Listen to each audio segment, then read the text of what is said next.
Hello and welcome back to Bump Love. So everybody is born with some kind of gift. I mean, there's something we're all naturally good at. It may not always be something in the spotlight like music or acting or even comedy, but there's something inside each one of us that shines especially bright. So today we'd like to discuss nurturing our children's gifts and talents. And as usual, we would like to start with retrospects of our own upbringing. So, ladies, what would you say you are good at, and what did your parents do to recognize and nurture your talent? I've always told you guys my biggest struggle has I've always felt like I'm kind of like a multi-talented person. So like if I decide to put my heart to anything, I will do it. And I know Pumla always goes like, jack of all trades, the master at none. But like if right now you tell me that I'm now going to become a painter, like I will put 100% into painting, and I will give it like I'm those people like 100 or 0. And I've gotten to a place of, and I mean, I've always been told you need to niche down, you need to have a niche, you know, to focus, you need to, but no matter how much I try, if you bring a swimming, I will swim. If you bring basketball, then I'm sure I will try. I mean, if I tell you that I used to be a long distance runner and a short distance runner, and I used to do really well, and then I do drama and I do music and I do dance, and you're like, friends. And like, you know, yes, indeed, it's not like I'm at 100% for anyone, but I've also learned to be in a place where I've accepted it.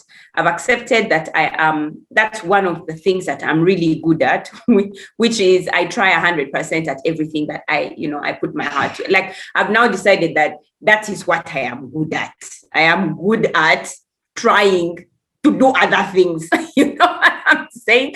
Because telling myself like, I mean, to be honest, if I decide today that I'm going to be, I don't know, I will do it. So I've decided that is what I am good at, that what I put 100%, what I decide to, and I put 100% to, I will do it. That is what I am good at. So if I want to do public speaking, I will get up and I'll speak publicly. I'll work on it. I will be good at it. That's what I'm good at. In terms of whether or not my parents nurtured it, they didn't necessarily nurture it. I feel like they have a family of children who are all very gifted in this same way. And so for them, they were just like, whatever, like whatever you decide, it's good. So they never really nurtured anything. And actually, on the contrary, they used to nurture all of us at the same time. All of you go and swim. All of you go and ride bikes. All of you go and sing. All of you speak publicly. All of you do dance. They just used to put us all in groups and just, go find your way. I remember when I was, at this tipping point, deciding whether I'm going to do like, for example, my sciences or my arts. I went to my mom and I was like, Mommy, so what do you think I'm really good at? She was like, whatever you put your heart to, you're good at. So pick whichever you wanna. So that's where I'm at in terms of that. My parents have just always allowed us to go wherever we find where our hearts take us. I will speak through Manuela. I could say I'm the direct opposite. I rarely put a lot of effort with things that I am good at. It just happens. For example, my hands and my feet, anything that you can do with your hands that you can touch. 1, 2, 3, I look, next second I can braid, I can massage, I can paint, I can draw, I can dance. So I don't dance that much anymore because, well, old age came through, but yeah, so, and I'll say this, my dad is 87, so they are way, way, way older, but I don't know where he got this or understood, but right from the start, he always used to say, Angie, you will most likely be an artist. And I'd be like, but I'm getting really good grades. And in our time, being an artist, MDD, you're like, really? That doesn't make sense. But he kept pushing and ensuring, like, for example, swimming training very early in the morning. You get up at 6 on Saturday, you go to the pool, you swim, they sit, they wait. Piano classes, same thing, violin. So they really went out of their way. I'll say he really went out of his way, because my mom is proper. You go to school, you pass exams, and that's how we grade you in terms of whether you're doing well or not. But with regards to that, I don't think I'm gifted, but yeah, gifted talent kind of work together. But yes, my short, stubby fingers are really good at doing stuff. Yeah. Oh my, Angie, I actually thought I was waiting for you to give us your lowdown on your creativity and decor and whatever. But I'm sure I will get there. I'm sure I will get there. So yeah, I've always had so mine really has always been sports. Like if I was to pick something that I found, like, and because like Angie said, I think we need to establish the difference between a gift or talent and a skill. You might be good at something, you might be even the best at something, but it might not have been your gift. You might actually be the best at it because you put in a lot of effort and a lot of work to get where you are. Whereas somebody just wakes up in the morning and does the exact same thing. So mine really, what I have always realized was sports. Like whatever sport I started, I didn't have to do much. Like I could find people already doing really, really, like they've done training and done so much. And then I'm like, oh, that looks like a nice sport. Let me try.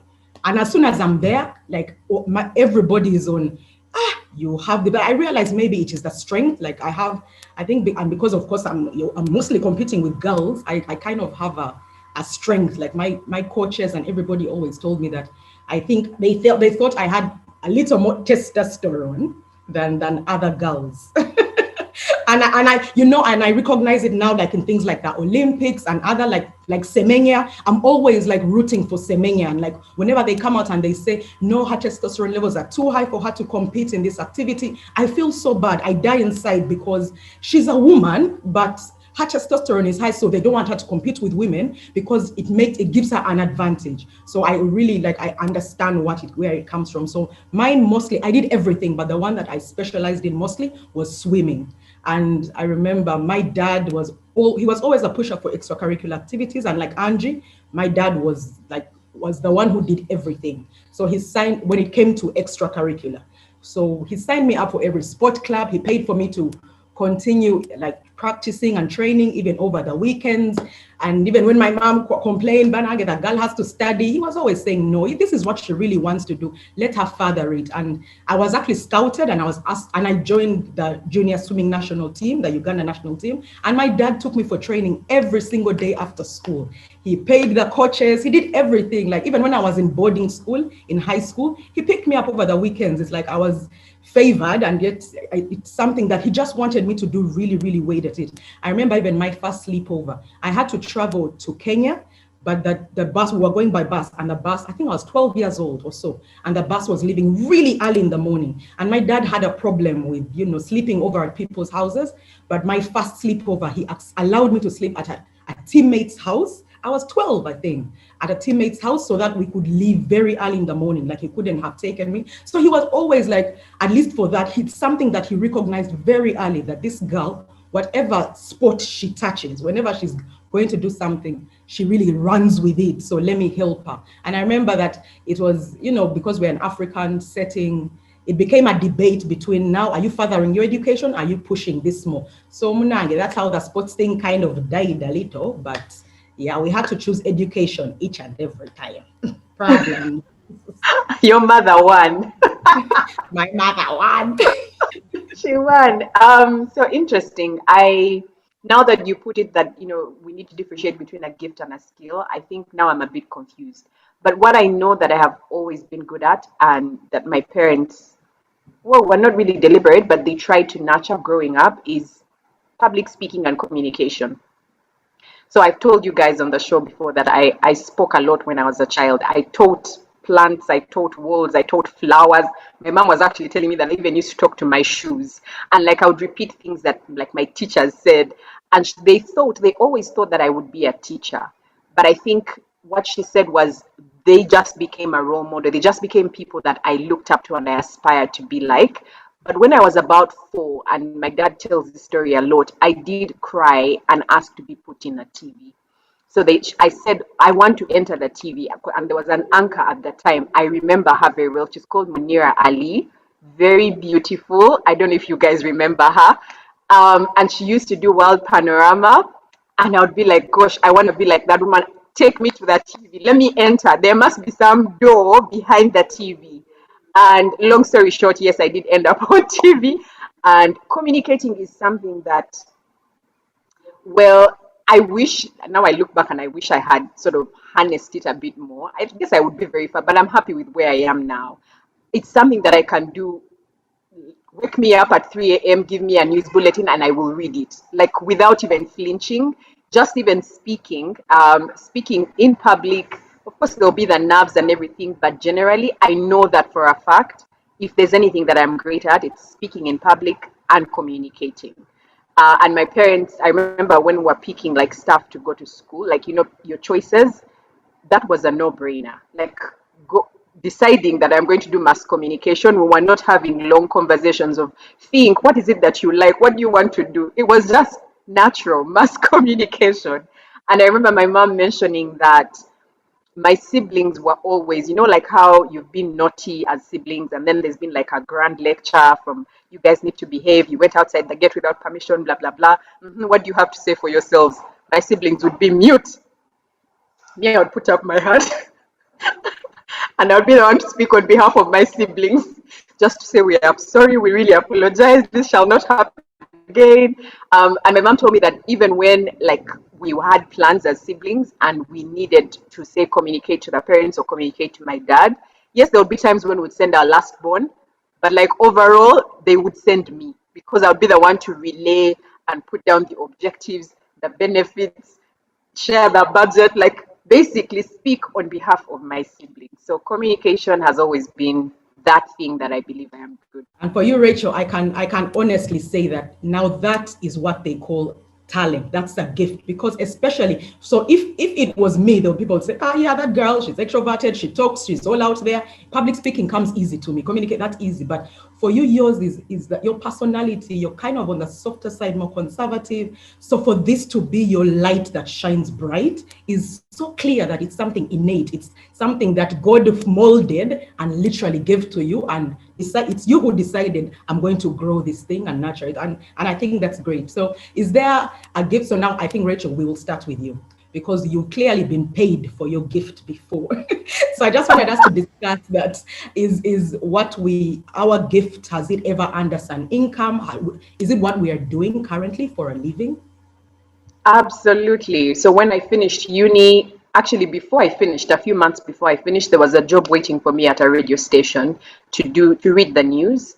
And I didn't do much. I remember my voice test was maybe 5 minutes. I was given a script, I read, and I was hired. Like, I've never struggled to find work in terms of communicating or public speaking. Same as, so when I left that radio station, even going to Power FM, I shared my voice test and I was hired within a month. Now the nitty gritty was, oh, is she a member of this church, blah, blah. It wasn't a thing of, is she skilled? Like, that was a given. Now it was a thing of, does she fit in the overall policy of the organization?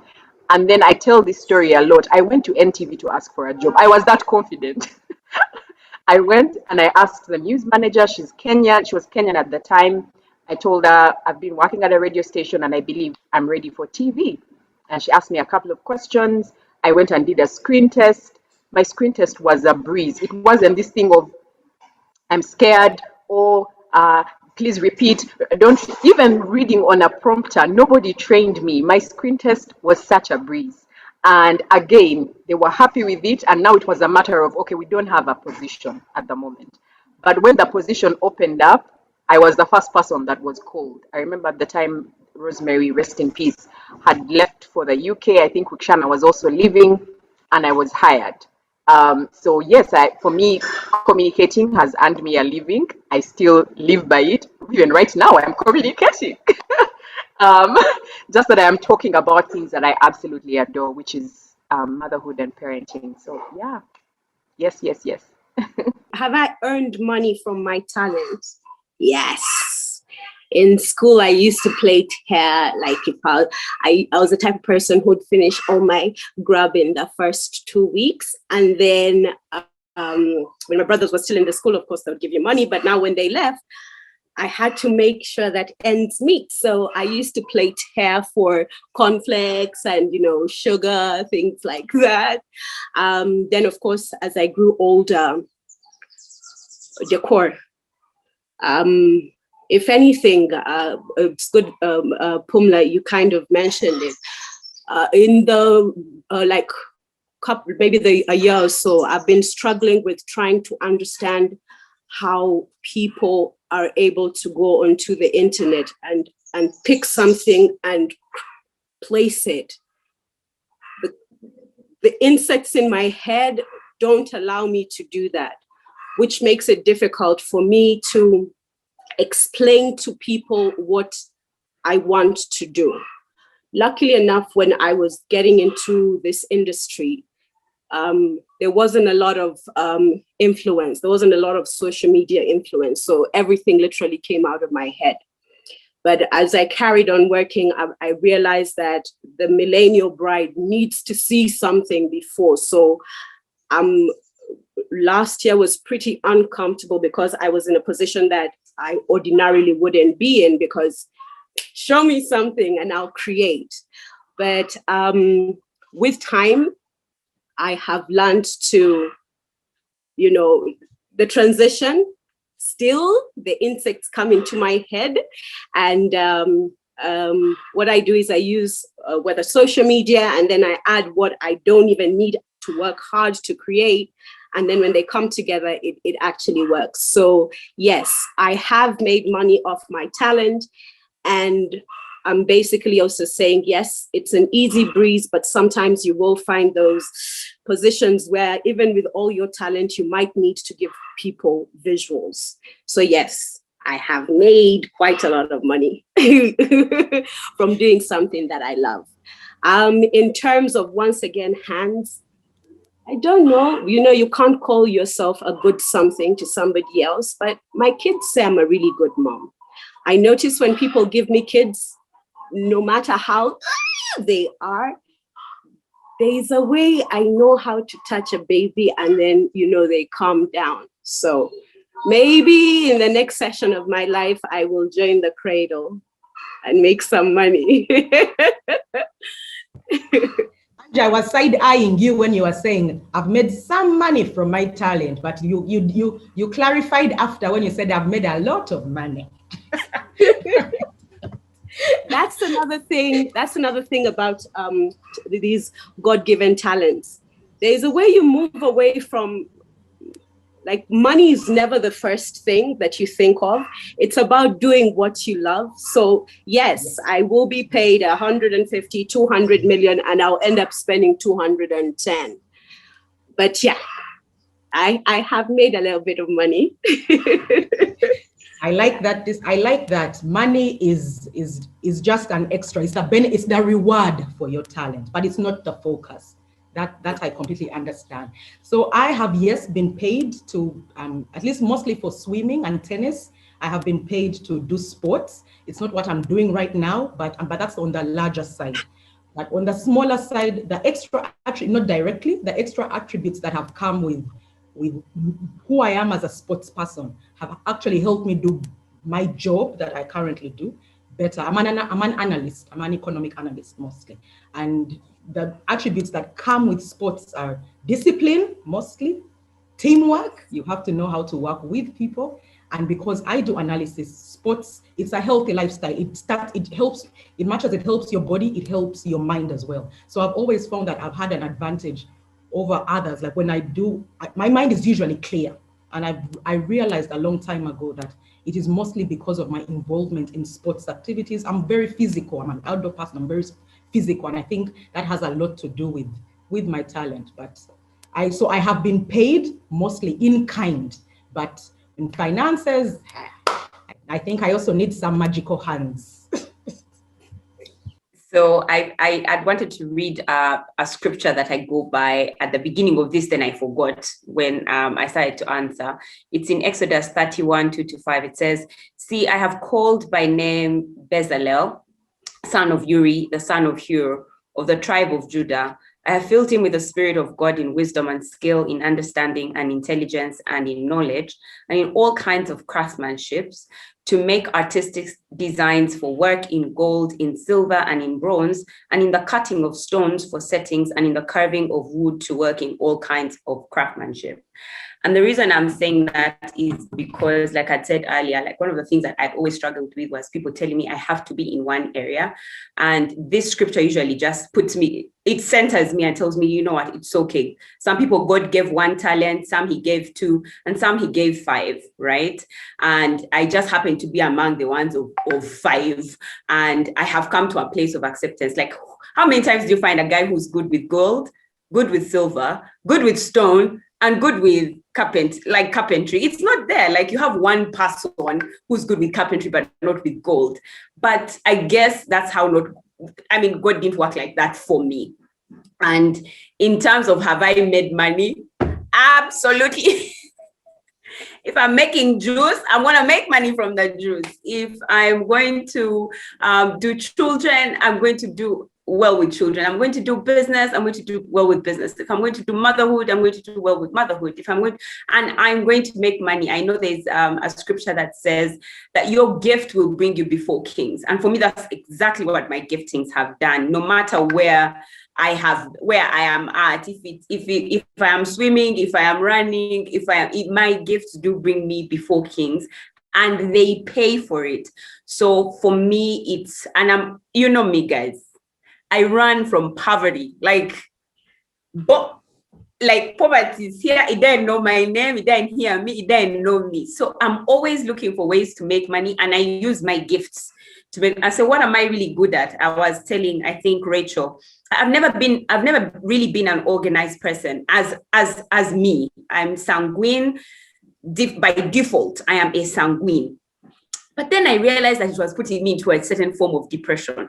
I said, so why don't I get organized? I just sat down for some good 1 year of being depressed. And I said, now I'm going to get organized. When I got organized, I said, so I'm going to sell this organization. And when people find me, they're like, oh my gosh, Manuela is so organized. What? It's not my default system. And now it's coming easy to me. And I'm like, organized, just do like this, do like this, do like this. So I have found that I can make money from if I can't make money from the skill itself, it's from the knowledge of the thing itself. So I have made, I will not lie. Yeah.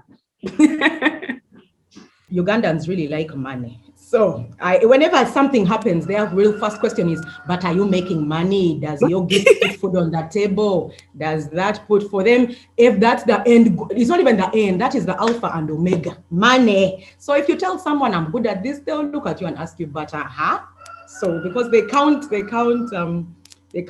ability, they count finances. For them, that's where mostly their questions are. So I want us to now center our discussion back to the children. So, and Angie, I want to start with you mostly because your children are older and they know of themselves right now.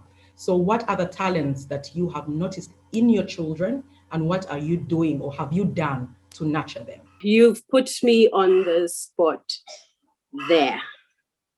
And I say this not because I don't think that my children have talent. It's just that what I thought was a talent, as they grew older, they either grow out of it, or because I remember by the time I was the age of my children, I wanted to do law, and it just made sense. But then as you grow older, then you go back to the days when you had no inhibitions, because that's where the talents are able to come out. You rarely see people discovering their talents when they are older.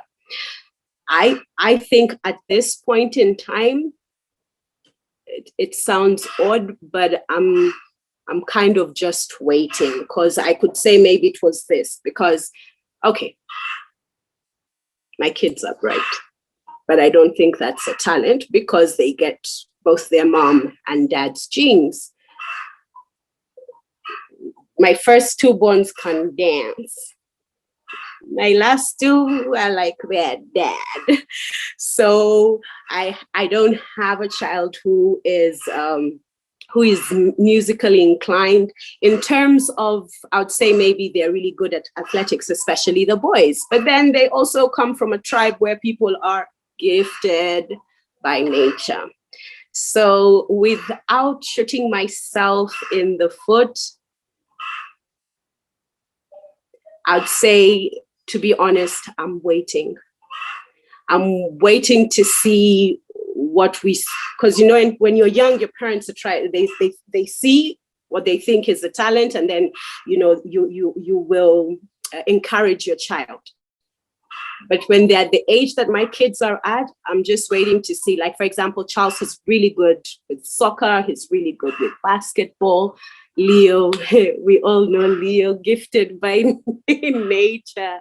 He's charming. He's everything social and outgoing that I am. Then with Michael, he's good with class, so I really don't know. Then Asante is like super, yeah. So I know it sounds really odd, but I will say that I'm at that point whereby I'm waiting for it to pop up.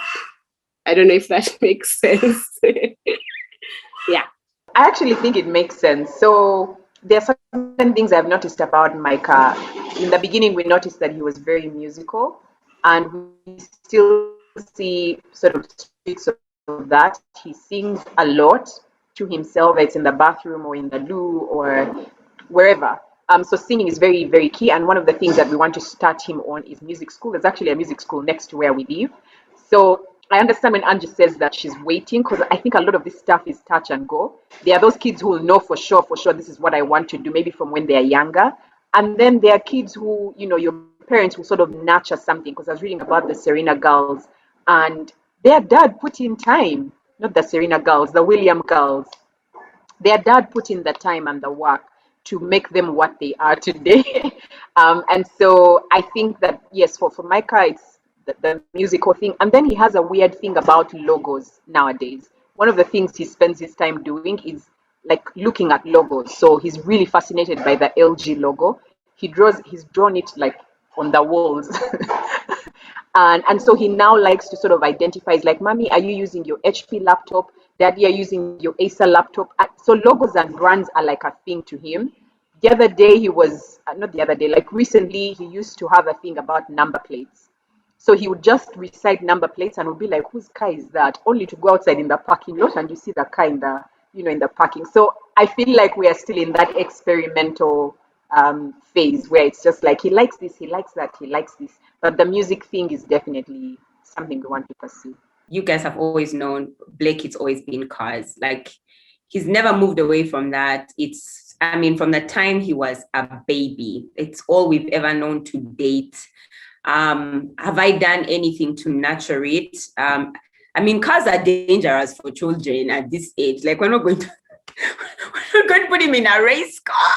And I feel like for Brian and I, we've never been really, Blake gets to a car and he knows the different brands and he's asking questions like, which one is bigger and which one, what is horsepower, what is, like, and we're like, as we don't know, as we're just good at talking, and we're like, okay, so cars came from where? I don't even know if it's okay to say someone is good at cars. I don't think, but like I also feel like he's very good at anything that's like almost mechanical engineering sort. Like, I don't want to just say it's cars. I just want to say that it's in that direction. And he's very introspective. So I see a lot of innovation in the engineering side of things, as opposed to just saying it's cars. Again, it's still touch and go. But if it's presenting itself as cars for now, I guess we're just giving him access to that. So Kira Motors, wherever, that's really all we are doing. If there's a garage time, he's there for garage, just simple things like that. And I think we're talking to Pumla the other day, we're like, okay, which video games can we get for him that are in that area of cars and everything? So I guess that's where we are thinking of going. We're like, okay, so Amos Wekesa, the Bleak kids, okay, they're doing motorbikes, what can we do with cars? And anyway, things like that. Bianca, on the other end, is your interpersonal person. She's all about leadership. She's all about telling people what to do. She finds that very easy, kind of directing people and putting them in their place and leading them. Like, we can't go to a party and she then ask me, Mommy, so who's the leader today? Like, can I be the leader? Can I be the leader for now? Like, we are at a party, Bianca. Can we just go and play in the bouncing castle? No. She wants to direct people who should play first, who should play last, who is not being a good-mannered person. So that's how we're seeing it. So for how we're really having to help her with her leadership skills, because it looks as where her talent or her gifting is going to be. And for Blake, it's on the engineering, more structured little side of things. That's interesting. It's really nice that we are able to identify our children's talents from when they're actually really young and try to nurture them. So Teja on this front is exactly like I am. I'm a typical sports mom. Teja is a sports kid, like full through and through. It's something I noticed from when he was also much younger. He's 12 now, but I see that any sport he touches, his coaches are always up in my face of this child. You have to bring that child, keep bringing that child. My friends actually used to tell me, Pumla, those coaches just want to vibe you, want to single mothers. But when they would come and see Teja play, any sport you give Teja, he will do, and he will fully do it. But I realized that even if he can do many of them, his interest now has been mostly football and basketball, and that's where we're really nurturing. And I'm present for every event, like I'm always there. Even out of my day, I have to drop him activities. He signed up for everything. He's already traveled to play.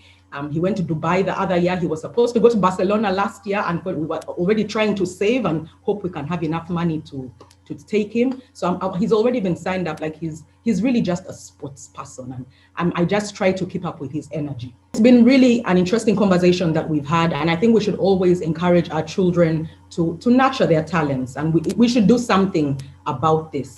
When we come back, we will be speaking to a mom who has a gifted child. You don't want to miss it. And we would also like to hear from you. If there's a talent you're nurturing that you've identified, an interesting talent you've identified in your child and that you're nurturing, please share with us on the comment section. We'd really love to hear from you. So until next time, with love from Bump Love. For the month of March, Bumplav is giving an opportunity to women-led businesses and businesses targeting women to advertise on our online platforms at a discounted rate. For more information, please call the number that appears on your screen.